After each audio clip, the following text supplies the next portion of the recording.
Bonjour à toutes et à tous et bienvenue pour ce nouveau rendez-vous, ce quatrième rendez-vous du gaz renouvelable, webinaire organisé par France Gaz Renouvelable. Vous êtes un peu plus de 160 connectés, inscrits aujourd'hui, ce matin, pour participer à ce webinaire. Nous en sommes ravis. Vous êtes élus, élus de collectivités territoriales, journalistes, agriculteurs, méthaniseurs, bien entendu, et puis des experts aussi d'entreprises ou fonctionnaires territoriaux, énergéticiens ou intéressés simplement par ce sujet très d'actualité, évidemment, qui est la fabrication, la production de gaz par les méthaniseurs et notamment dans le monde agricole. Alors, ce matin, jusqu'à midi, nous allons évoquer ensemble l'impact positif ou non de la présence d'un méthaniseur sur une exploitation agricole.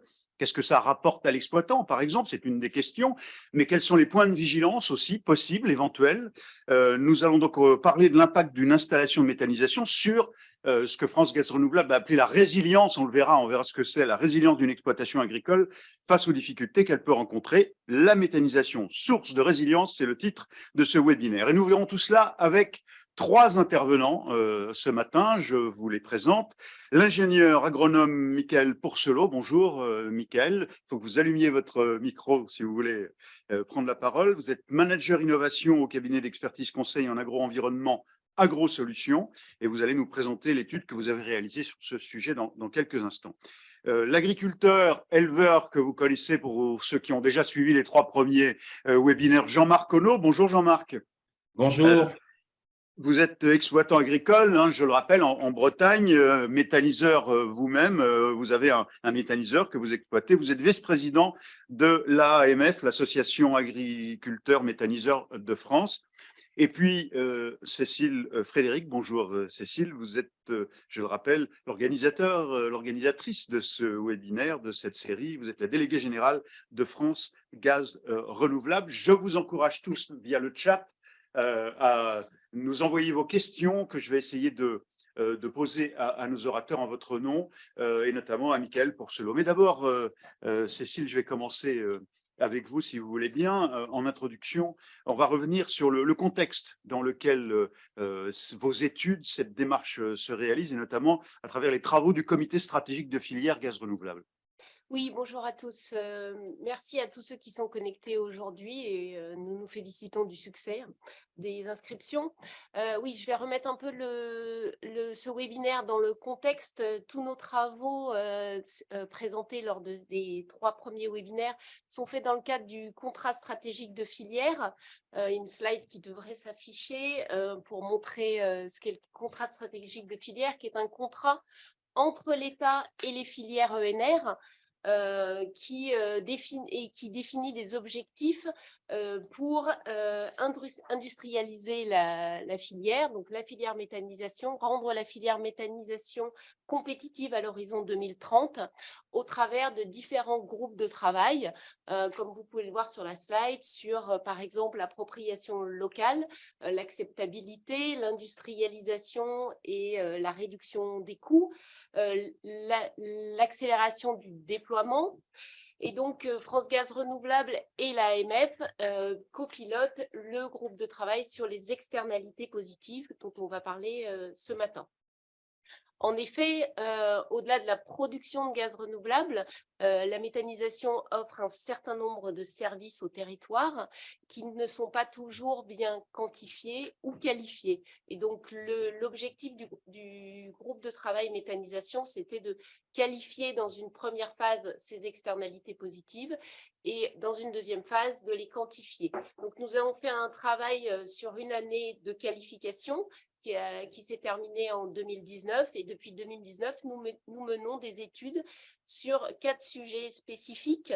Donc, sur les externalités agronomiques, on avait vu et les externalités environnementales, on avait fait 2 webinaires sur la réduction des gaz à effet de serre et l'impact de la méthanisation sur la qualité de l'eau. Webinaire d'ailleurs que vous pouvez retrouver sur notre page YouTube France Gaz Renouvelable et sur notre site internet. Et sur les externalités socio-économiques, nous sommes en cours de réalisation d'une étude sur le traitement des déchets et l'impact de la méthanisation notamment sur le traitement des biodéchets et sur le travail aujourd'hui. Donc, quel impact d'une unité de méthanisation sur la résilience de l'exploitation agricole? Alors, cet aspect résilience de l'exploitation agricole, on va définir ce que ça recoupe, bien entendu. Vous intervenez quand vous le souhaitez, évidemment, soit en réponse aux questions de ceux qui sont inscrits et qui sont en direct avec nous, soit bien sûr en complément de ce que va nous dire Mickaël Pourcelot. Alors, Mickaël Pourcelot, vous êtes là ce matin, je le rappelle, à Gros Solutions, ce cabinet. Vous avez réalisé une étude, on peut parler d'étude d'impact réellement?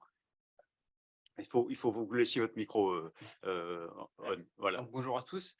Alors, parler d'études d'impact, c'est peut-être un petit peu fort. On va voir ce qu'on a effectivement présenté, réalisé sur la résilience des exploitations pour essayer de la définir, la qualifier, puis la quantifier. Donc, on est aux prémices d'une étude d'impact. D'accord. Alors, dites-nous peut-être d'abord ce que vous appelez la résilience, l'impact de résilience sur une exploitation agricole. Oui, effectivement. Donc, quand Cécile et France Gaz Renouvelable nous avaient contactés pour réaliser cette étude, la première chose, déjà, c'est que AgroSolutions était à l'animation de ce groupe de travail sur la résilience, mais on n'était pas tout seul. Donc, il y avait à la fois les acteurs du monde de l'énergie et des acteurs agricoles, plutôt institutionnels ou des coopératives. Et en fait, la problématique que France Gaz Renouvelable nous avait posée initialement, c'est finalement quels sont les impacts de la méthanisation sur la résilience des exploitations agricoles. Et quand on a fait la première réunion avec le groupe de travail, la résilience, en fait, c'est un concept qui est complexe, qui est multicritère, qui est pourtant important pour la pérennité d'une exploitation. Donc, on s'est dit, il faut qu'on pose une définition assez consensuelle pour l'ensemble du groupe de travail pour nous aider à enclencher nos travaux. On peut peut-être dire un mot de quand a eu lieu l'étude, auprès de qui, et donc on voit qu'elle portait sur ce sujet de résilience, on va y revenir, mais peut-être un rappel quand même de méthodologie sur l'étude elle-même. Effectivement, donc l'étude, elle a démarré au second semestre 2021. Donc ça a été un travail qui a pris une bonne année et demie. Et puis on a en fait, ce que je disais, les parties prenantes. Donc on retrouve des acteurs type GRDF, l'Association des agriculteurs méthaniseurs de France, les coopératives. Et c'était vraiment à destination de la profession, donc à la fois agricole et énergie. On était vraiment à l'interface. Avec des questions, donc avec des éléments quantitatifs et aussi des entretiens, du qualitatif aussi. Oui, tout à fait. Ouais. On aura l'occasion d'y revenir, mais effectivement, la méthodologie qu'on a employée était assez innovante dans le sens où on a couplé de la bibliographie, des enquêtes plutôt qualitatives de terrain et puis des modélisations plutôt quantitatives. Et donc la bibliographie, des choses qui existaient déjà, que vous avez synthétisées, mais aussi des entretiens avec des agriculteurs, avec des exploitants, évidemment, de méthaniseurs. Pour combler les trous, notamment, qu'on avait identifiés dans la bibliographie. Donc voilà, ce qui est projeté à l'écran actuellement, c'est la définition qu'on en a donnée de la résilience, une définition plutôt consensuelle, comme la capacité finalement pour une exploitation agricole à résister aux aléas, aux chocs, pour assurer sa pérennité dans le temps, grâce à un certain nombre de facteurs, donc, qui soient d'ordre agronomique, environnementaux, économiques ou sociaux. Quel type de perturbations, au fond, vous avez étudié? Effectivement, Thierry, quand on regarde plus précisément une exploitation agricole, il y a pas mal de risques finalement qui vont peser sur l'activité. Donc ça peut être des risques de production. Enfin, cette année 2022, on a bien en tête la sécheresse. Donc notamment, ça a un impact sur la capacité de production de l'exploitation. Il y a des risques plutôt sur les facteurs de production, sur la main-d'œuvre, l'agriculteur, le machinisme. Il y a des risques financiers, d'endettement, de créances par exemple, des risques humains, notamment l'acceptabilité du métier d'agriculteur par la société. Des risques de marché aussi, parce que les prix, c'est un gros sujet en ce moment. Tout à fait. La volatilité des intrants, autant agricoles que de l'énergie, ça fait les prix de vente des cultures aussi qui sont très fluctuants en ce moment. Donc tout ça, plus les risques institutionnels, les risques réglementaires qui peuvent évoluer finalement, qui vont peser sur l'exploitation, font que l'exploitation, elle peut être vulnérable. Oui, mais ça, tout ça, donc ce sont des facteurs perturbateurs que vous avez intégrés dans cette courbe, enfin au fond dont vous considérez que ce sont ceux qui peuvent nuire à l'exploitation et à son résultat, et vous l'avez englobé dans ce que vous considérez être aujourd'hui les éléments probants dans la réalité quotidienne d'une entreprise agricole à haut risque, au fond. Oui, tout à fait, c'est ça. Et même pour aller plus loin par rapport à ce que vous dites, c'est par rapport à tous ces risques, c'est finalement la question qu'on s'est posée, c'est comment la méthanisation va avoir un impact finalement sur chacun de ces risques. Est-ce qu'elle va les intensifier ou au contraire les atténuer? Et c'était vraiment le cœur de l'étude. Alors, être résilient, à quel risque on vient de l'évoquer. Comment vous avez évalué l'impact de la méthanisation alors sur la résilience on peut peut-être venir d'abord aux facteurs de résilience peut-être des exploitations. Peut-être effectivement. En fait, ce qu'on avait essayé de faire dans le prolongement finalement de la cartographie des risques auxquels peut être soumise une exploitation, c'était finalement, on sait que la méthanisation, elle va avoir nécessairement des impacts, elle va générer des changements pour l'exploitation agricole, que ce soit au niveau de ses pratiques ou au niveau organisationnel. Et en fait, on a essayé de compiler tous ces changements inhérents à l'exploitation suite à l'intégration de l'unité de méta dans une matrice dédiée qu'on a complétée finalement avec la fameuse bibliographie, complétée avec les retours d'expérience évidemment du groupe de travail.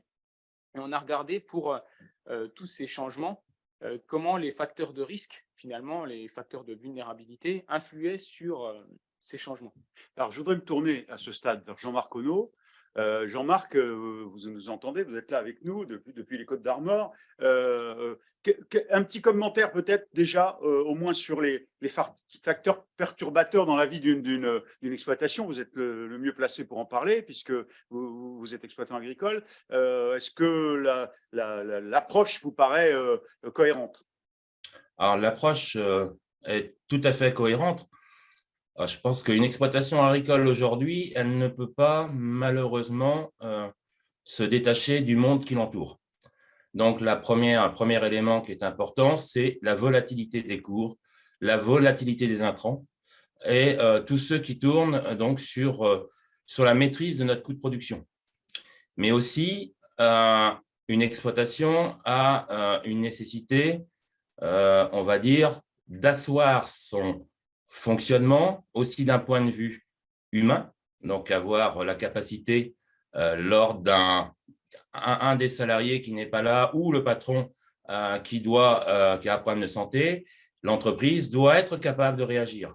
On a donc, par l'intermédiaire de la méthanisation, le travail qui est fait tout autour de l'exploitation nous permet d'avoir beaucoup plus de facilité d'adaptation à tous nouveaux éléments et surtout d'avoir une maîtrise de notre coût, une maîtrise aussi de notre futur, c'est-à-dire que l'on puisse vraiment envisager par la méthanisation un avenir et aller voir son banquier serein avec un projet où la part de risque, elle est mesurée mais maîtrisée.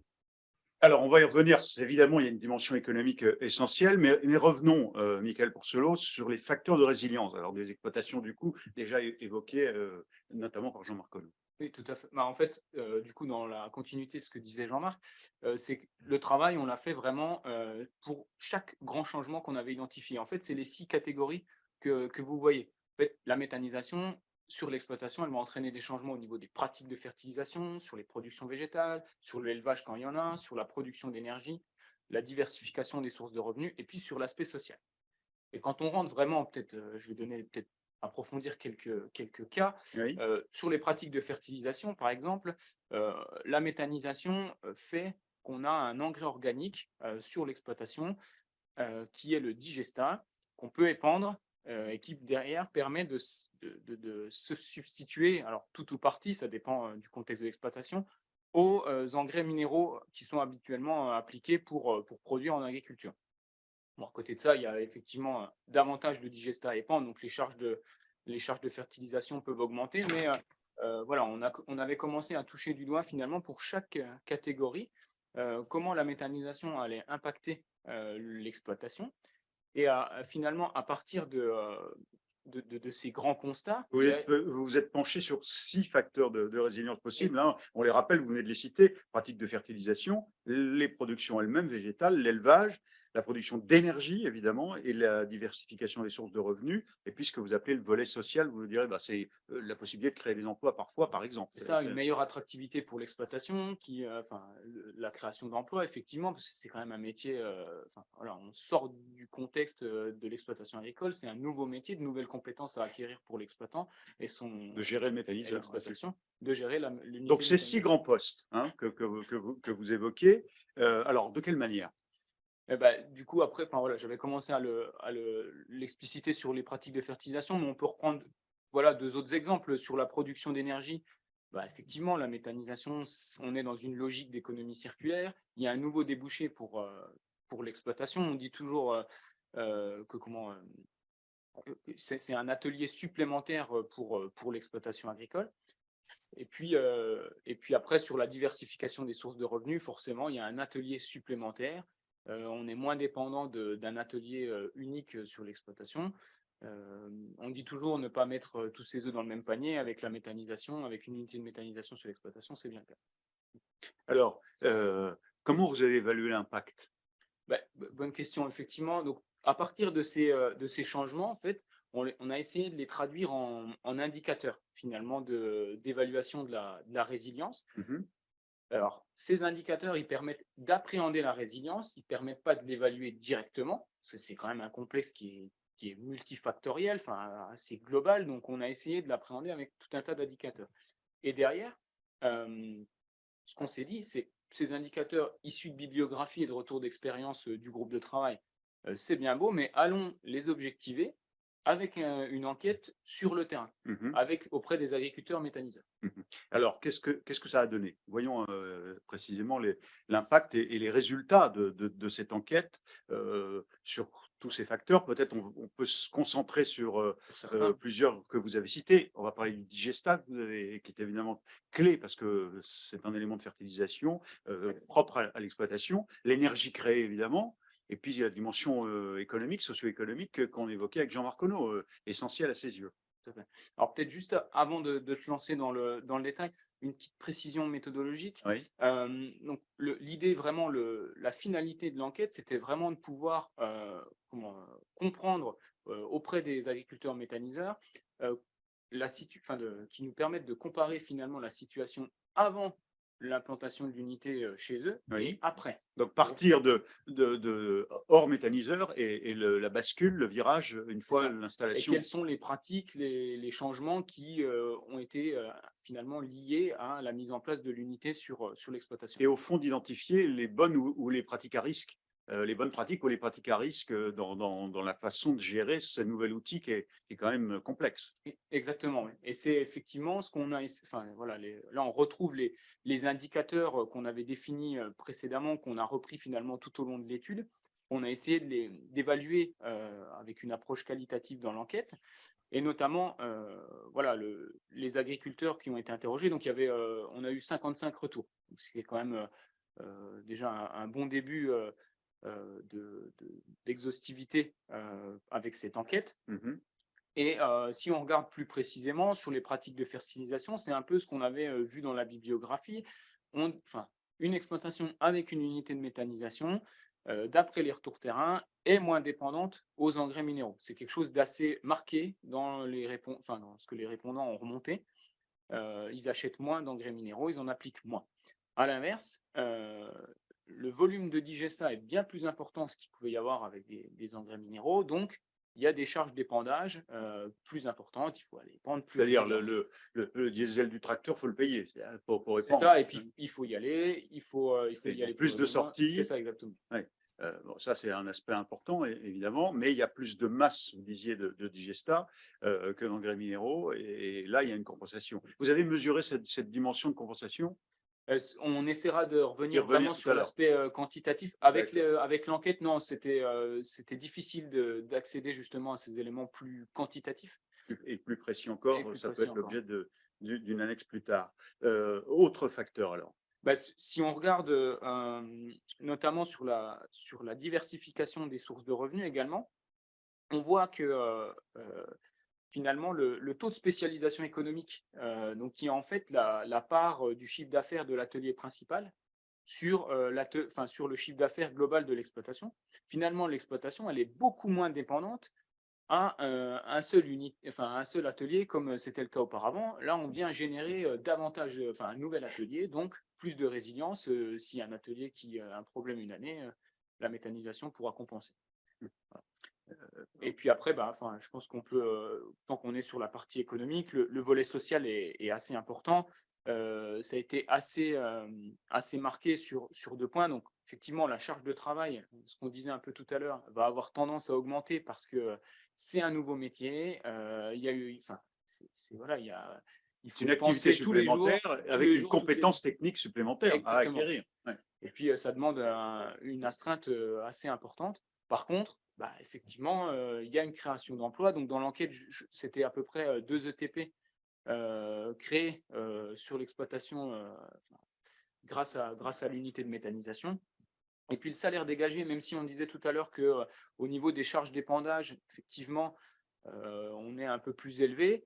Le fait qu'il y ait du biogaz produit qui va pouvoir être vendu avec un tarif bien précis, finalement, ça permet de contrebalancer les charges supplémentaires. Oui. Alors peut-être à ce stade, je me tourne à nouveau vers Jean-Marc Conneau. Jean-Marc, vous êtes là avec nous. Alors vos réactions d'abord sur cette question de la fertilisation de manière globale. Qu'est-ce que vous voudriez souligner ou qu'est-ce que montre de façon pertinente à vos yeux l'étude? Alors l'étude montre forcément que quel que soit le type d'exploitation, qu'on soit en végétal ou qu'on en ait un élevage, on ne tire que du bénéfice du digestat. Alors, d'un côté, quand on est en végétal, grande culture, ça permet d'avoir une fertilisation que l'on maîtrise, issue de la digestion des matières végétales que l'on rentre dans le process, lessive notamment. Et puis, sur l'élevage proprement dit, par exemple, un éleveur de porc comme moi, je ne pouvais pas travailler ma fertilisation sans avoir affaire à un peu de chimique. Maintenant, le chimique, depuis 10 ans, il est supprimé sur mon exploitation. Sur des exploitations de type bovine, par exemple, là, on a des progrès fantastiques parce que le fumier, on ne le maîtrise pas. On doit attendre que les petites bêtes dégradent dans le sol le fumier. On a des pertes et des lessivages. Donc, dans une zone comme la Bretagne, forcément, c'est une problématique parce qu'on n'est pas en adéquation entre les besoins de la plante et la dégradation de la matière et la production d'azote assimilable. Donc, le fait de mettre des digestats, on a une valorisation rapide et qui permettent de beaucoup mieux optimiser. Et moi, je rajouterais un autre point, c'est que dans ma gestion, le fait que j'ai un passage de la totalité des déjections de chez moi, du volailler à côté, ainsi que des produits de type cive ou quelques produits industriels de proximité, j'obtiens un produit, le digestat, qui est homogène. Et homogène veut dire que je peux, à 5% près, être sûr de la qualité de mon digestat. C'est-à-dire que je vais optimiser en fonction des besoins de la plante mon digestat épandu ou enfoui en fonction des cultures, mais je vais pouvoir être le plus précis possible. Et ça, on ne le met pas suffisamment en évidence. Quand on travaille différents produits hétérogènes, forcément, on n'a pas la même maîtrise de la fertilisation. Mais en tout cas, c'est tout boni. Alors après, c'est aussi, comme on l'a déjà évoqué dans un précédent webinaire, c'est aussi la maîtrise. C'est aussi les bonnes pratiques qui font qu'on a des éléments très positifs.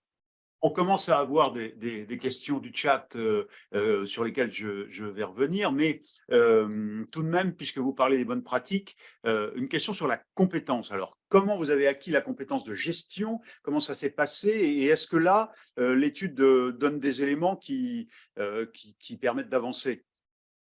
Alors, la compétence de gestion, moi, je fais partie des pionniers, donc on était un petit peu des fous à nous être lancés il y a 13-14 ans et on s'est formé. Aujourd'hui, on a, par l'intermédiaire de nos institutions, l'AMF a mis en place beaucoup de rencontres, beaucoup on va dire, de travaux en commun. On a aujourd'hui des CS pour former nos jeunes. On a, comme en Bretagne, des formations tutorées. Donc, pendant 10-12 jours, les gens se forment chez des parrains. Mais Ça demande un niveau de compétence considérable, enfin technique. il faut surtout changer le modèle, c'est-à-dire qu'on ne peut pas être dans l'imprécision. C'est-à-dire qu'il faut que le modèle agricole se mette des méthodes. Il faut faire des procédures.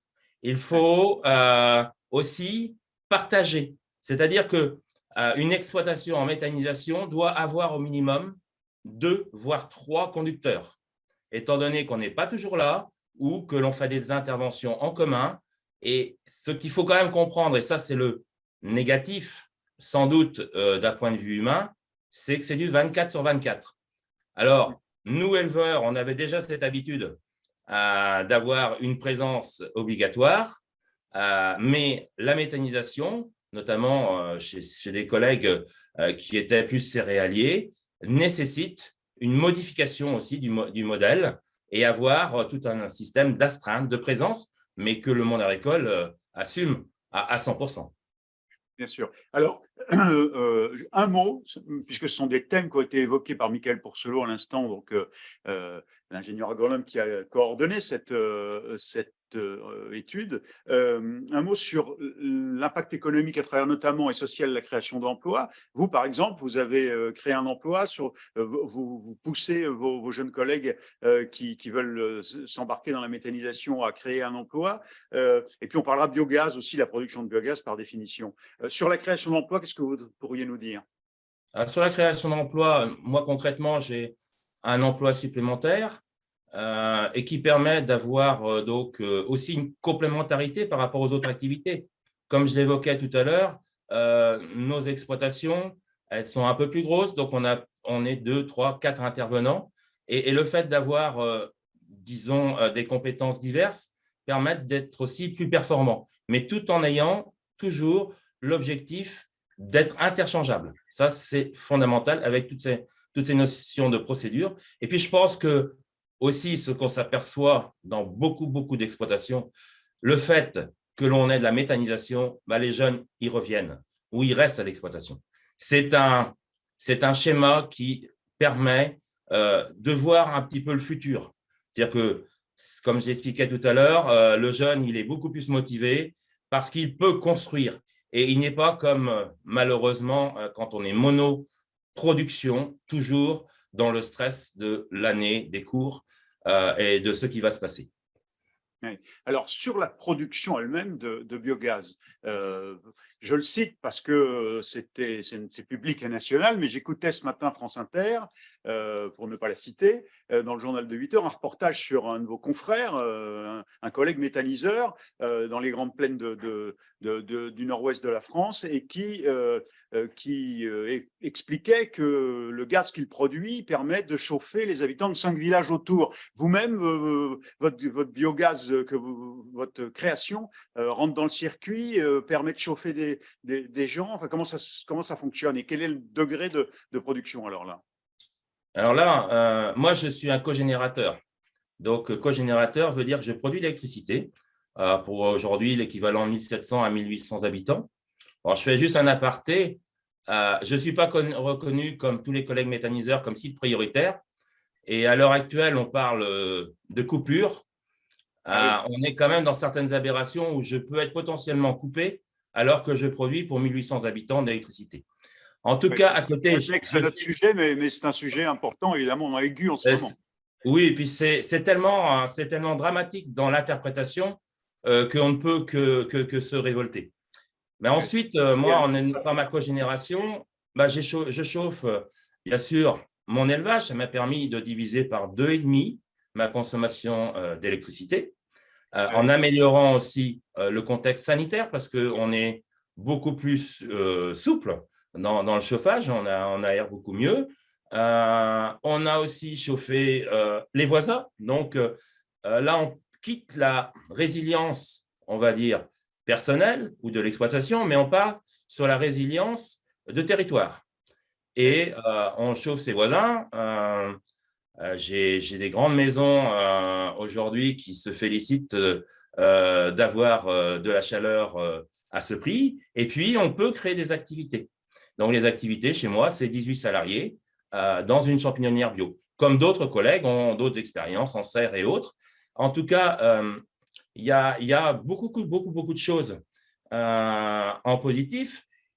Et sur des sites qui sont, par exemple, en végétal, ça a aussi un autre atout que je remarque, c'est que l'on a des exploitations qui ne se connaissaient pas ou qui se côtoyaient et qui, au final, se mettent à travailler ensemble et ont une dynamique de groupe. Et donc, quand vous êtes dans un groupe, quel que soit ce qu'il en est, eh bien, c'est toujours positif et vous vous enrichissez. Et donc, ça, c'est un constat qui est qui est évident. C'est qu'un site de méthanisation, déjà, par le site lui-même, il converge vers 3, 4, 5, 6 individus, mais en plus, il irrigue tout autour et des exploitations recevant du digestat, des apporteurs et d'autres partenaires. Et donc, il irrigue tout un secteur. Et quand vous avez de l'activité économique, eh ben, vous avez des gens qui restent et l'activité économique crée de l'activité économique. Donc, on est dans une positivité et non dans la régression comme malheureusement dans certains coins de France, on a pu le vivre avec des déserts qui se sont mis en place. Bien sûr. Alors, on va revenir à vos commentaires dans un instant, mais je vais citer quelques-unes des questions qui nous arrivent sur le chat parce qu'elles sont, elles renvoient à des réalités ou à des perceptions qui appellent vos réactions. Et Mickaël, pour cela, je me tourne vers vous précisément. Il y a une question sur l'étude et la capacité que vous avez eu ou non à intégrer au départ la notion d'investissement. Est-ce que vous avez fait le rapport entre le coût d'investissement nécessaire, évidemment, et finalement la résilience via un bénéfice, ce que ça rapporte à terme, la rentabilité, au fond, de l'installation pour l'exploitant? Effectivement, en fait, alors il y a deux choses. Il y a le périmètre de l'exploitation agricole et le périmètre de l'unité de méthanisation. Et nous, on avait fait le choix de se concentrer sur le périmètre de l'exploitation agricole. Souvent, alors ce n'est pas toujours le cas, mais très souvent, il y a création quand même d'une société à part pour l'unité de méthanisation. Donc les investissements vont plutôt porter sur l'unité avec d'autres risques du coup inhérents à l'unité de méthanisation. Nous, on a fait le choix vraiment de regarder pour l'agriculteur sur son exploitation comment, quels étaient les changements mais en intégrant tout de même ce que ça lui avait coûté au départ, la part qu'il a dû mettre. Cécile Frédéric, vous voulez intervenir? Oui, pour répondre à la question du chat, en fait, il y a d'autres études qui étudient la rentabilité des unités de méthanisation et notamment par rapport à l'investissement initial. Normalement, les unités de méthanisation contractualisent un tarif d'achat garanti avec l'État. Et donc, je vous renvoie notamment aux études Prodige sur la rentabilité et des différentes études de la CRE sur le sujet. Mais Mickaël, en dehors même, parce que la question n'était pas tout à fait la rentabilité du méthaniseur, mais le rapport entre l'investissement nécessaire pour l'agriculteur lui-même et finalement le bénéfice, la résilience obtenue plus tard. Qu'est-ce que vous pouvez dire sur ce point? Effectivement, dans les indicateurs en tout cas qu'on a regardé, ce n'était pas une notion qui était prise en tant que telle, puisque voilà, nous c'était vraiment un avant-après, les investissements étaient plutôt, on a considéré que c'était dissocié. Dissocié du périmètre de l'exploitation et on était plutôt concentré sur des changements organisationnels et des changements de pratiques plutôt qu'un investissement de départ qui, comme le disait Alors, comme Cécile, je ne veux pas du tout donner le sentiment qu'on évacue la question et qu'on n'y répond pas, parce qu'elle est très pertinente, c'est bon, mais je vais me tourner vers Jean-Marc Conneau. Avec l'association, au fond, des agriculteurs méthaniseurs de France, vous avez dû étudier cette dimension. Vous-même, vous avez bien dû voir, vous étiez fou, disiez-vous au début, mais en combien de temps vous l'avez rentabilisé, par rapport à l'investissement d'investissement. C'est devenu un élément de bénéfice au fond de résultats positifs pour vous, pour l'exploitation et de résilience. Comment et à quelle durée? Bon, sur cette notion économique, c'est vrai que la difficulté, il ne faut pas se cacher, c'est le niveau d'investissement. Donc, sur ce niveau d'investissement, notre difficulté, nous, dans le monde agricole, c'est surtout les 10 ou 15% que l'on doit avoir d'autofinancement. Étant donné qu'une exploitation agricole, c'est un paquebot qui est chargé et qui a besoin de beaucoup de capitaux pour pouvoir produire.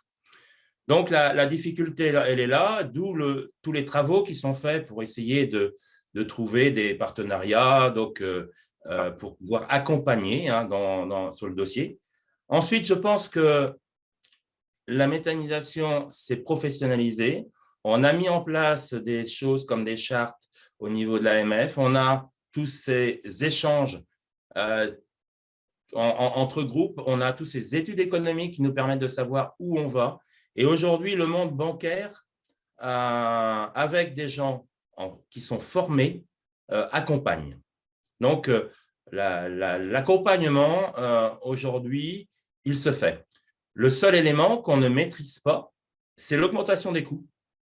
Et on est dans un schéma aujourd'hui, malheureusement, ce n'est pas la méthanisation elle-même qui en est responsable, c'est que toute activité économique aujourd'hui se retrouve avec une augmentation des coûts de construction de 15, 20, 25%, une augmentation d'autres éléments qui remettent en cause, mais les bouchers faisaient grève, tout le monde aujourd'hui est concerné par cette mouvance économique actuelle. Alors, je reprends une autre question, Jean-Marc Conneau, qui est aussi une vision comptable aussi, évidemment, mais pour prolonger la question précédente, on parle, nous dit cet intervenant dans le chat, d'exploitation d'un méthaniseur à la ferme. Mais la question est, est-ce qu'il ne faut pas mutualiser, ce que vous faites sans doute déjà, plusieurs gisements d'exploitation agricole voisines? Et si oui, quel serait le périmètre, le gisement minimal d'effluents d'élevage nécessaire pour que ça fonctionne? Non, je pense que chaque méthanisation est une méthanisation. Je vais vous prendre l'exemple de quelqu'un qui a, admettons, 150 vaches ou il a 300 truies. Une optimisation potentiel aujourd'hui, c'est de faire peut-être tout seul, de manière à la valoriser sous forme de cogénération pour pouvoir avoir une circularité avec peut-être aussi un peu de partenariat de proximité. Ensuite, dans d'autres options, si vous avez la possibilité d'injecter, si vous avez un contexte favorable par rapport aux tuyaux, si vous avez aussi, et j'insiste, des hommes et des femmes qui s'apprécient et qui se connaissent. Faire de la méthanisation à contresens, non. Faire de la méthanisation en groupe, avec des règles qui sont mises, avec des vrais partenariats, oui, on peut aller sur des partenariats, sur des groupes qui peuvent faire 4, 5, 6, 10, 12. À plus, il faut quand même peser le contexte transport et l'acceptabilité sociétale. Bon, ça, je ne suis pas expert. Chacun maîtrise ou fait. Mais on sait pertinemment que quand même 5-6 km, avec des effluents notamment, c'est bien le maximum. Oui, vous nous répondez au fond, c'est possible, mais ça passe par des pratiques et une proximité entre les individus qui décideraient cette mutualisation très, très volontariste, quoi. Vous dites ça c'est possible à certaines conditions. Mickaël, reprenons le cours de la présentation de l'enquête et des résultats, avec la synthèse des résultats de l'enquête sur les autres facteurs peut-être déterminants pour l'exploitation agricole. Oui. Et sa résilience. Je vais remettre le partage. On avait parlé du Digesta, de l'énergie, des revenus. Peut-être que vous pouvez y revenir un peu plus en détail, si vous le voulez bien maintenant. L'utilisation, on l'a vu, de production végétale, d'élevage.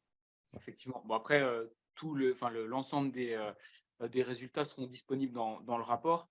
Mais on a quand même brossé, je pense, les points saillants de l'enquête. Enfin, peut-être si je peux compléter, nous, ce qu'on avait trouvé très intéressant dans l'enquête, c'était effectivement la diversification du nombre de cultures finalement qu'il pouvait y avoir après l'implantation de l'unité de méthanisation. Parce qu'on parle, aujourd'hui, on parle beaucoup émissions de gaz à effet de serre, stockage carbone. Il ne faut pas oublier toutes les notions de biodiversité. La diversification des cultures, c'est un levier d'action sur la biodiversité. Donc, pourquoi il y a un lien, pour ceux qui ne seraient pas agronomes oui, comme vous, effectivement, oui. il y en a quelques-uns, dont votre serviteur, et donc pourquoi il y a un lien automatiquement entre multiplication des cultures et le méthaniseur, et la méthanisation? Parce que vous avez des cycles de cultures différentes, des cultures de différentes espèces. Donc, Nécessaire pour le... voilà, la faune ne va pas être autant présente sur un blé que sur une céréale, que sur, je sais pas, un pois. Et la un méthanisation tournesol, appelle etc. la diversification des cultures, Voilà. et donc évidemment maintient la biodiversité. Et de fait, quand vous avez plus de cultures, les risques ravageurs, maladies sont un peu diminués. Donc, l'application de traitement derrière peut être un peu réduite. Donc, c'était ces points assez intéressants. Et sur la qualité des fourrages après séchage aussi, pour les éleveurs, notamment en cogénération, la chaleur produite permettait de sécher de meilleure manière les fourrages et donc derrière, des bénéfices sur le troupeau au moment de la ration. Dans un contexte évidemment économique compliqué qu'on connaît tous en ce moment, la volatilité des marchés, des prix qu'évoquait tout à l'heure Jean-Marc Conneau, sur les revenus et leur sécurisation, qu'est-ce que vous pouvez nous dire? Via l'enquête, on avait réussi à... Voilà, il y avait forcément, ce que je disais tout à l'heure sur le taux de spécialisation économique, la part de l'atelier principal, le chiffre d'affaires ça va se rééquilibrer. Il y a un atelier supplémentaire qui génère une activité supplémentaire. Mais après, c'est peut-être là où l'enquête avait une vision un peu, un état avant-après. Et avec le groupe de travail, ce qu'on s'était dit, c'était très bien, mais comparons finalement des scénarios avec et sans méthanisation. Comparons, si on applique réellement un stress sur une exploitation, un stress économique, c'est d'actualité, qu'est-ce qui se passe? Et donc, c'est pour ça qu'il y a certains indicateurs, en fait, on a été plutôt sur une approche dynamique de modélisation, parce qu'on n'avait pas de... l'enquête ne nous permettait pas d'apporter de réponse. Alors, voyons ces modèles que vous avez imaginés pour essayer de comparer sans et avec et impact positif ou non sur la résilience de l'exploitation. Effectivement. Donc, c'est de la modélisation. Donc, on a utilisé un outil qui s'appelle Perfagro P3, qui a été mis au point par Agro P3. Perfagro P3. C'est quoi cet outil? Donc le nom est un peu barbare, mais c'est un outil qui a été développé par Cereopa AgroParisTech, qui en fait a une vision assez transversale, systémique d'une exploitation agricole, et qui va permettre finalement de mettre à l'épreuve l'exploitation agricole quand on applique un stress. Et il y a tout un tas d'indicateurs qui sont dans ce modèle, et finalement quand j'applique un stress, il va y avoir des variations de ces indicateurs. Et en fait, nous, ce qui nous intéressait dans le cas de la résilience, c'était finalement de regarder l'évolution de ces indicateurs.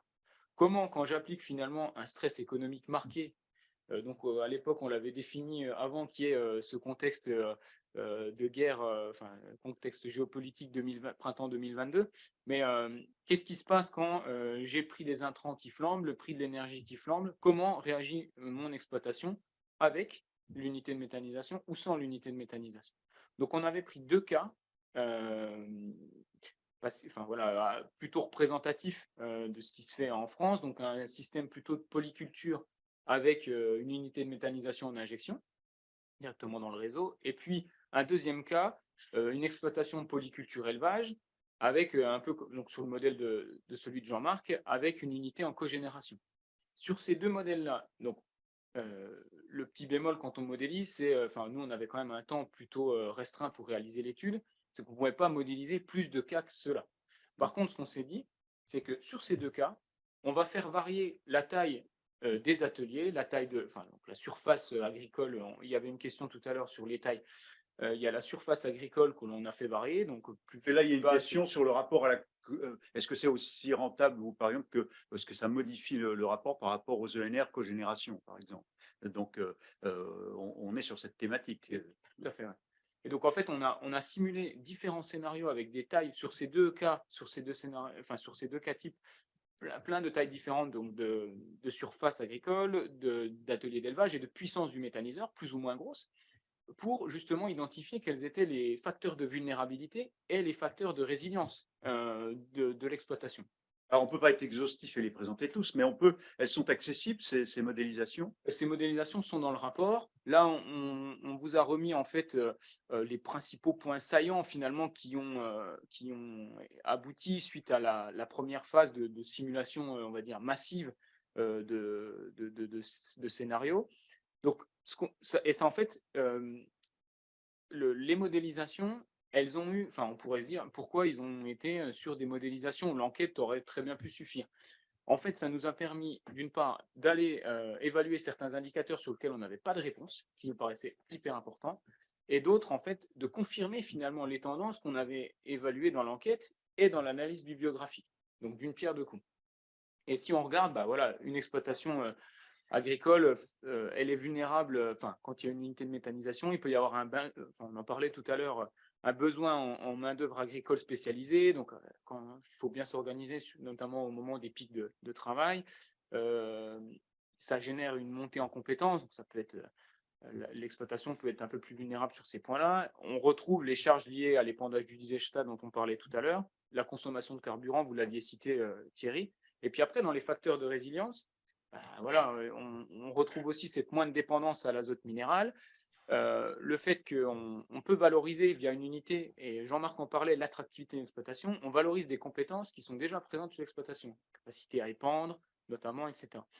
Et puis, la résilience, enfin la vulnérabilité économique de l'exploitation, elle est fortement diminuée, le fait qu'il y a un nouvel atelier. Donc ça, en fait, tout ça, c'est les éléments qui ressortent de la plupart des scénarios, c'est ça? c'est ça, de la première issus de phase votre modélisation. des modélisations. Et en fait, ce qu'on s'aperçoit surtout, c'est que même avec voilà, l'outil, on confirme finalement ce qu'on avait pu voir dans l'enquête sur les indicateurs.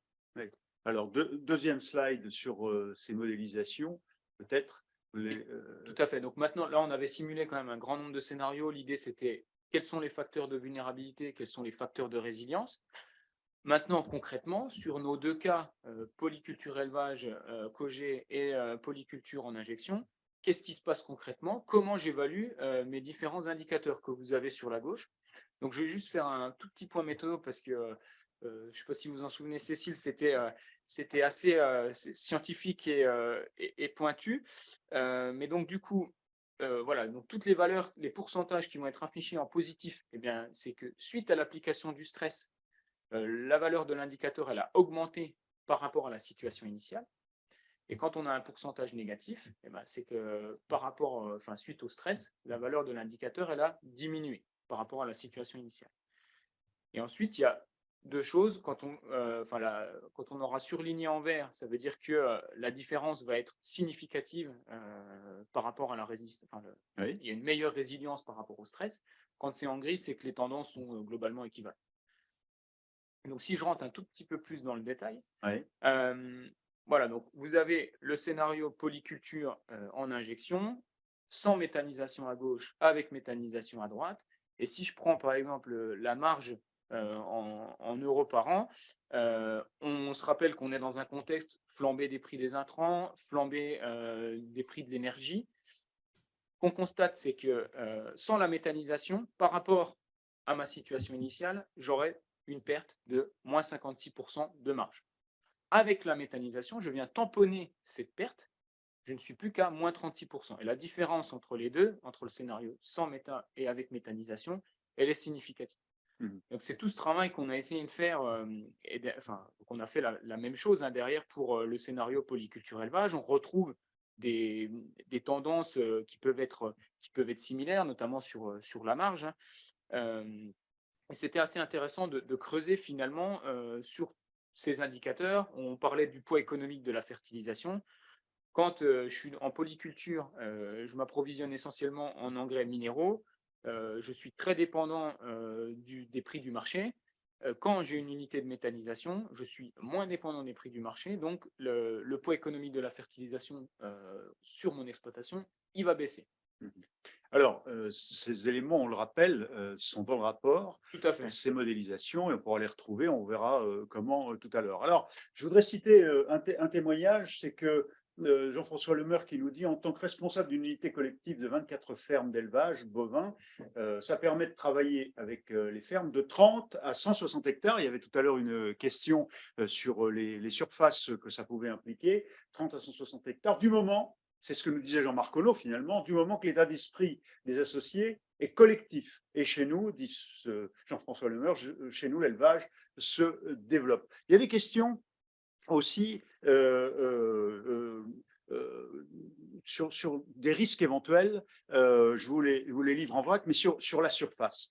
Est-ce que, globalement, si je le résume en une question, est-ce que ça ne va pas favoriser plutôt les grosses exploitations, par exemple, pour les petites? On vient de commencer à répondre, hein, pas vraiment, puisqu'il suffit de s'organiser, notamment collectivement. Mais tout de même, est-ce que ça ne va pas favoriser, par exemple, la chasse aux fonciers, avec une volonté d'industrialisation, en quelque sorte, des méthaniseurs? Et puis, il y a même une question de quelqu'un qui nous demande si ça ne peut pas être un frein à la tendance d'élevage moins intensif. Qu'est-ce que vous répondez à ça, à la fois vous, Michael Bourselot, et puis Jean-Marc Ono aussi? Bon, alors déjà, donc tous ces éléments-là, enfin voilà, la lecture de l'étude, effectivement, ça fait partie des choses qui étaient en bord de l'étude, donc on ne les a pas forcément Je appréhendées. dis spécifiquement, mais c'est Non, votre analyse que tout à fait. je sollicite. Puisque les questions sont posées, il faut qu'on y réponde. Tout à fait. Non, mais enfin, ce qui est assez important, enfin, c'est ce que disait Jean-Marc aussi tout à l'heure, et qu'on a vu finalement quand on a simulé aussi sur les facteurs de vulnérabilité, suivant les différentes tailles, c'est qu'il y a un optimum à trouver en fonction de la taille. Ah, c'est ça. Et donc après, la réponse, elle est sur la taille de l'exploitation. Et il ne s'agit pas de dire, dans un contexte donné, j'ai telle surface, ça sera difficile de faire avec plus. Enfin, la solution, elle est à trouver en termes d'optimisation sur son exploitation. Donc, on est bien dans la question de la compétence qu'il faut acquérir sur le temps, en se donnant le temps, c'est ce que disait Jean-Marc. Jean-Marc Ono, sur ces questions que je viens d'évoquer, risque d'industrialisation, disent certains, de chasse aux fonciers, ou encore par rapport à l'intensification des élevages, qu'est-ce que vous répondez à ça? Il y avait même une question au début du chat qui nous disait, mais est-ce que la résilience, il ne faudrait pas se poser la question de la résilience de notre système d'alimentation? On ne va pas traiter ce sujet-là, évidemment, dans ce webinaire, ce n'est pas l'objet, mais ce sont des questions qui sont finalement présentes en ce moment dans le débat sur le développement de la méthanisation, dont on voit bien qu'elle est portée en ce moment par le souhait d'une autonomie énergétique, et notamment sur la question du gaz. Alors, il y a plusieurs réflexions quand même à porter. La première, sur la notion de taille. Pour moi, la méthanisation n'a aucun lien avec l'évolution des structures, comme cela a été démontré. À titre d'exemple, moi, j'ai 30 hectares en 2010, j'ai 130 hectares aujourd'hui. Par contre, j'ai 7 prêteurs de terre qui, auparavant, utilisaient de l'engrais chimique et aujourd'hui sont donc utilisateurs du digesta. J'ai 2 collègues qui m'amènent du fumier de volaille qui était déséquilibré et qui utilise aujourd'hui un digesta qui correspond tout à fait aux besoins des plantes.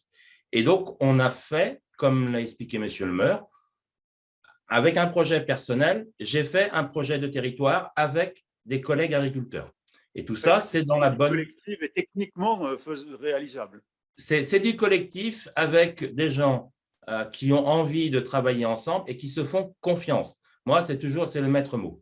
Sur la notion d'intensification, alors, c'est plus une évolution des pratiques. Je vois la question par rapport aux bovins avec les robots et les vaches qui vont dehors en prairie. Ce n'est pas incompatible. Moi, que je connais un certain nombre de gens qui ont 30-40 hectares de prairies et de pâture autour de chez eux, qui ont un robot et où les vaches viennent faire leur déjection à l'intérieur et dans le bâtiment. Donc, rien n'est incompatible. Sur l'élevage de porcs, à l'inverse, moi, j'ai fait une bêtise, c'est que j'ai fait des porcheries cailleboutiers intégrales en 2004 ou 2005. Et j'aurais fait mieux de les faire sur la paille parce que j'aurais amélioré mon rendement au niveau de ma méthanisation. Et donc, j'aurais été encore plus résilient. Et puis, j'ai un autre point, c'est que la résilience, avec tout ce qui vient de se passer ces temps-ci, on a aussi un petit peu au niveau de l'État des choses à changer. Alors, je m'explique. Sur la résilience, je pense qu'il faudra que nos exploitations aillent vers la mobilité agricole. Or, cette mobilité agricole, il faut qu'elle soit possible. Or, aujourd'hui, quand on est producteur de gaz, par exemple, on peut utiliser pour soi, mais Sakuma, par exemple, ne pourra pas utiliser le gaz en direct pour mettre dans le tracteur. Je prends un autre exemple. Je suis, comme moi, cogénérateur. Je voudrais utiliser mon électricité pour ma méthanisation et aussi mon élevage. Or, aujourd'hui, la loi ne me le permet pas. On est aujourd'hui dans un sectionnement, on va dire sectorisation plutôt de l'énergie au niveau de la méthanisation. Et nous, producteurs, AMF et les autres, tout le monde pense la même chose, il faut qu'on évolue sur une notion de mix énergétique. C'est-à-dire que faire un peu d'électricité sur un site de méthanisation avec une vocation principalement d'injection, faire de la mobilité, voire donc lorsqu'on est cogénérateur, voire faire la double production, il faut qu'on évolue vers un mix énergétique. Et là, on va performer. Quand je vois la consommation de carburant, la consommation de carburant, là, on la passe à plus 25 parce qu'on maîtrisera son coût de production, parce qu'on maîtrise sa production de mobilité. Comme mon élevage, aujourd'hui, je vais passer à 32 ou 33 centimes du coût d'électricité pendant 6 mois de l'année. Je vends à 23 ou 24 centimes. Donc, vous voyez la problématique. Donc, je préférerais travailler en autoconsommation. Et donc, il faut aussi que l'État revoie le modèle. Et donc, il y a une vraie demande de tout mettre à plat et de travailler avec les différentes activités pour ce mix énergétique qui permettra à un maximum d'exploitations d'améliorer leur résilience sur toute l'activité. Alors, on voit bien en effet cette dimension propre à l'exploitation elle-même, avec cette dimension du facteur énergie pour son fonctionnement et puis de l'énergie qu'elle crée aussi, bien entendu. Je me tourne vers vous, Frédéric. On est dans le contexte, évidemment, Jean-Marc nous le disait tout à l'heure, une exploitation agricole, elle ne peut pas s'abstraire du monde dans lequel elle vit aujourd'hui, bien entendu. Et ce monde-là, c'est celui de la guerre en Ukraine, de l'augmentation des prix de l'énergie, de la problématique du rapport au gaz. Et il y a une question qui a été posée, qui est de dire, mais est-ce que finalement le développement de la méthanisation n'est pas un peu sous la pression du monde du gaz qui souhaite pouvoir être un peu plus autonome? Au fond, c'est une forme de légitimité, mais en tout cas, on est dans ce débat. Qu'est-ce que vous, France Gaz Renouvelable, quelle est votre analyse sur ce point? En fait, ce que je dirais aujourd'hui, c'est qu'on voit bien que aussi bien la crise de la guerre en Ukraine et des coûts de l'énergie que la crise climatique va obliger tous nos pays et toutes nos sociétés à plus de résilience. Et donc aujourd'hui, la méthanisation est une solution pour cette résilience, pour participer à un mix énergétique diversifié, puisque nous plaidons pour la part du gaz renouvelable dans le mix énergétique français, et nous pensons que le gaz renouvelable peut complètement remplacer aujourd'hui le gaz fossile d'ici 2050 pour arriver justement à la neutralité carbone. Donc aujourd'hui, les externalités, les avantages supplémentaires qu'on a vus dans l'enquête. Avec ces externalités qu'on a vues dans l'enquête et qu'on étudie depuis plusieurs années, la filière aujourd'hui, elle est structurée, elle est développée, et on voit qu'elle est une solution. Elle fait partie de la solution pour répondre aux différents défis qui se trouvent que notre société rencontre. Oui, et donc, vous n'avez pas attendu la guerre en Ukraine, en quelque sorte, pour lancer, vous me disiez depuis 4 ans, au moins, toutes ces études sur l'impact, au fond, et finalement, les bénéfices et les difficultés, le cas échéant, et les bonnes pratiques à avoir pour pouvoir rendre ça fluide et efficace. On évoquait ce matin, j'évoquais ce reportage sur France Inter qui citait par exemple le fait que dans les 3 ans qui viennent, on pourrait, si on poursuit ce développement de la méthanisation, être en capacité de produire en France, via les méthaniseurs, le volume de gaz que nous fournissait la Russie, par exemple. Alors, Oui, tout à fait. Aujourd'hui, on estime qu'en 2030, 20% du gaz pourrait être produit par méthanisation et être du gaz renouvelable. Et que je voudrais aussi pointer l'importance des études qui sont faites sur l'ensemble de cette filière, puisqu'on nous pose souvent la question des ressources. Et je voudrais citer aujourd'hui les études faites par notamment le ministère de l'Agriculture, France Agrimer, qui montrent que d'ici 2030, il n'y a pas de concurrence sur la ressource méthanisable. En concurrence potentiellement avec ce qu'on entend parfois sur l'alimentaire ou sur le fourrage. Aujourd'hui, la France est un grand pays agricole qui peut produire du gaz renouvelable, comme d'ailleurs le demande et va le demander l'Europe dans ses recommandations. Alors, je voudrais citer une intervention qui vient du chat, Jean-Marc, et qui est un élément de réponse, au fond, à votre suggestion, votre remarque, votre critique sur les difficultés à l'autoconsommation. Et sur l'autoconsommation, un amendement proposé par le SER au Conseil supérieur de l'énergie vient d'être adopté mardi dernier, mais ce Conseil supérieur est juste consultatif. Voilà, bon, enfin, c'était un élément à vous fournir. Mickaël Pourcelot, on va conclure peut-être par rapport à l'étude. Si je devais vous demander l'exercice en 3 phrases, de nous résumer ce que vous considérez comme ce qu'on doit retenir au fond de l'étude, évidemment, on verra les consultables. Donc, ceux qui voudront le détail pourront aller la consulter sur le site de France Gaz Renouvelable. Mais si on résume ce qu'on vient d'essayer de faire, de présenter ce matin, qu'est-ce que vous diriez? Alors, 3 phrases pour résumer un rapport assez, assez complexe, c'est toujours un challenge, mais je vais me prêter à l'exercice volontiers. Donc, enfin, ce qu'on a pu voir en fait au travers de cette étude, c'est que la résilience déjà, elle avait, enfin, la méthanisation, elle avait forcément un impact sur la résilience des exploitations agricoles. On a vu, il y a des gains de résilience sur certains facteurs qui sont non négligeables. Jean-Marc a bien appuyé dessus avec son retour d'expérience. Il y a aussi des points de vigilance, on en a parlé, qu'il faut absolument prendre en compte pour ceux qui, enfin voilà, quand on a On a bien vu qu'il fallait acquérir une compétence technique, qu'il fallait prendre le temps, qu'il y a des dimensions d'investissement, évidemment. Et si, enfin, ce que je dirais également en complément, enfin voilà, ça a été remonté aussi par les agriculteurs méthaniseurs dans l'enquête. Les éléments, ils sont assez factuels.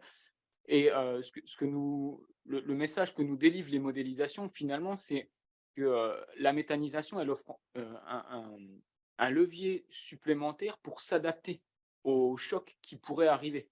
Enfin, voilà, ça offre plus de flexibilité, un environnement plus flexible pour l'agriculteur qui doit gérer des contextes variables, enfin, des niveaux de stress qui vont être variables.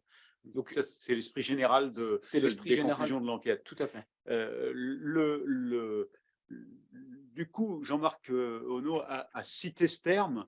Il nous a dit, moi, finalement, j'ai intégré un facteur très positif de résilience de mon exploitation. On fait tout pour que nos collègues et les jeunes collègues qui entrent en méthanisation soient en capacité de le faire aussi de façon positive. Mais il nous a dit, nous avons développé un impact positif, une méthanisation qui a des effets de résilience de territoire. Et ça, c'est un mot important parce que vous considérez qu'il faut être en capacité maintenant d'aller étudier finalement l'impact au-delà de l'exploitation.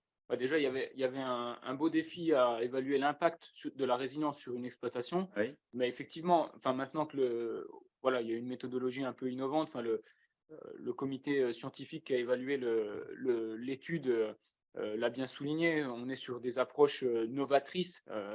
Personne ne s'était trop frotté à ces dossiers-là. Maintenant qu'on a posé les bases d'une évaluation de résilience sur l'exploitation, il faut aller sur ces notions de résilience territoriale. La méthanisation, c'est une énergie qui est locale, qui s'inscrit dans des logiques d'économie circulaire. qui bénéficie à un ensemble de territoires. Donc, l'étape d'après, c'est effectivement celle-ci. Et puis, il y avait une question dans le chat qui parlait de résilience du système alimentaire. On est en plein dedans quand on parle de résilience territoriale. Oui, bien sûr. Alors, il y a beaucoup de demandes pour accéder au contenu de l'étude, aux slides eux-mêmes qui ont été présentés ici. Est-ce qu'il est possible de nous envoyer les slides présentés? Je suis obligé de vous quitter, mais je suis très intéressé par l'échange. Voilà quelques-unes des réactions et je vous en remercie. Jean-Marc Onno, en conclusion, qu'est-ce que vous voudriez que non seulement vos collègues qui seraient intéressés, qui nous ont regardés, mais aussi ceux qui ne sont pas forcément des spécialistes, mais qui s'interrogent, est-ce qu'on ne va pas essayer de le développer dans notre collectivité? Qu'est-ce que ça peut avoir comme impact technique? Tous ceux qui nous ont suivis, qu'est-ce que vous voudriez leur dire en conclusion? En conclusion, je vais faire aussi trois phrases. La première, c'est la résilience économique. Si je n'avais pas investi dans la méthanisation, je serais sans doute plus éleveur. Parce que ça m'a apporté de la diversification, de la complémentarité et surtout de l'efficacité économique. Donc ça, c'est indéniable. La méthanisation, ce que ça m'a apporté, c'est de l'ouverture vers l'extérieur par les partenariats que j'ai menés tout autour, parce que c'est véritablement un projet de territoire. Une méthanisation ne veut pas se couper de ce qu'il y a autour. Et puis le dernier point, c'est la maîtrise de mon futur. C'est-à-dire que je peux, par l'intermédiaire de la gestion de mes coûts, la gestion de mes orientations, par exemple, ce que j'ai oublié de dire, c'est qu'il y a 3 à 4 fois plus de méthaniseurs qui sont en bio que d'agriculteurs qui n'ont pas de méthanisation qui sont en bio. Si je décide de partir en bio, je peux le faire beaucoup plus facilement en méthanisation. Je peux maîtriser mes achats, je peux maîtriser mes pratiques. Et donc, je maîtrise beaucoup mieux mon futur. Voilà. On est dans la réponse que nous soulignait à l'instant Michael Pourcelot de l'évolution du système alimentaire lui-même et sa volonté de résilience précisément au regard de l'enjeu climatique, de l'enjeu énergétique, bien entendu. Alors, en conclusion, Cécile Frédéric, à votre tour, d'abord sur le fond, peut-être un mot de commentaire aussi, vous l'avez souligné, grand pays agricole qui est en capacité de répondre en production d'énergie renouvelable, le gaz, mais aussi en termes de techniques, méthodologie, pour accéder tout simplement au rapport, à l'enquête et à la suite. Oui, évidemment, nous, on croit à cette technologie et à cette énergie qui doit participer au mix énergétique. D'ailleurs, on travaille en ce moment beaucoup sur le projet de loi accélération des énergies renouvelables et on espère que nos députés vont permettre le développement de cette filière, de poursuivre le développement de cette filière. Qui est sénateur, il y a des sénateurs inscrits. Mais là, on est sur la phase ce matin, députés. Oui. Et donc, oui, pour accélérer le développement et permettre à la France d'atteindre la neutralité carbone en 2050. Évidemment, le rapport sera disponible sur notre site internet gazrenouvelable.fr à partir de cet après-midi. Et d'ici quelques jours, vous trouverez le replay sur notre chaîne YouTube et sur nos réseaux sociaux, notre page LinkedIn et sur Twitter. Bon, et puis, on a entendu Michael Pourcelot appeler de ses voeux une étude plus approfondie encore sur la dimension territoriale. Ce sera peut-être l'objet d'un cinquième, peut-être, là je spécule, cinquième webinaire, rendez-vous du gaz renouvelable. Je voudrais remercier Jean-Marc Onno, qui était donc en direct, vous l'avez noté, de la Chambre d'agriculture, je crois, en Côte-d'Armor. Non, dans le Morbihan. Jean-Marc Onno, dans le Morbihan. Ah, pardon, d'accord. Jean-Marc Onno, donc, Michael Pourcelot pour sa présence pour la présentation de l'étude et Cécile Frédéric. Merci à toutes et à tous de vos interventions à travers le chat, de vos questions, de vos critiques, de vos témoignages. Merci encore, c'est venu nourrir notre débat et rendez-vous peut-être pour un prochain rendez-vous webinaire du gaz renouvelable. Bonne journée à tous.